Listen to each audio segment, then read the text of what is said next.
Hello বন্ধুরা, তো ইলিশ মাছের মাথা দিয়ে ঘন্ট বানাবো। তার জন্য এই দেখো ইলিশ মাছ ভেজে নিয়েছি, ইলিশ মাছের মাথা ভেজে নিয়েছি। তো সবজিটা আগে বানিয়ে নিয়েছি, এই যে সবজি। তো এবার সবজিগুলো হচ্ছিল ভেজে দেব, মানে ভাজবো আগে দেবো।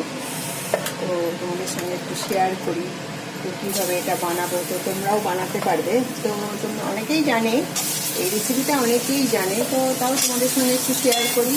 তো এই দেখো এবার সবজিগুলো আস্তে আস্তে দেবো, দিয়ে ভেজে নেব।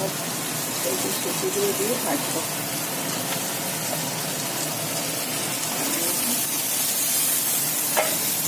সবজিগুলো এর মধ্যে দিয়েছি ঝিঙে, বেগুন, কুমড়ো আর হচ্ছে আলু। তো এই দিয়েছি হচ্ছে সবজি।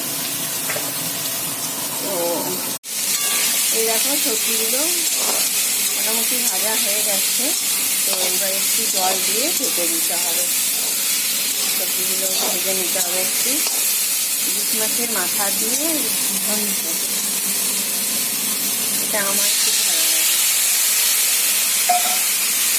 এটা ঘন্টটা খেতেও খুব টেস্ট হয়। তো এবার একটু ঢেকে দিই।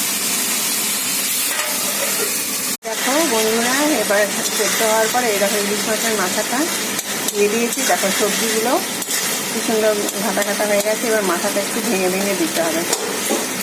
মাথাটা এবার একটু ভেঙে ভেঙে দেবো, তাহলে টেস্টটা বাড়বে।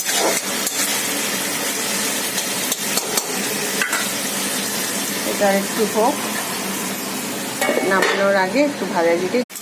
এই দেখো বন্ধুরা, এটা অলমোস্ট দেখা হয়ে গেছে। তো আর এইদিকে এই যে ভাজা চিড়ে গুঁড়ো আর একটু আটা, খিচুড়ি যেটা বলে, তো রেডি করে নিয়েছি। তো এইবার হচ্ছিল এটা এই ঘন্টটার মধ্যে করবো, দিয়ে দেবো। এটা দিয়ে দিলাম এর মধ্যে।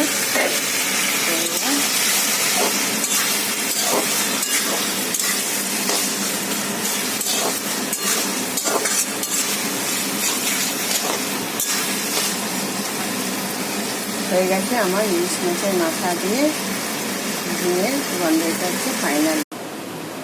এই দেখো কমপ্লিট আমার ইলিশ মাছের মাথা দিয়ে ঘন্ট, ডিলিশিয়াস।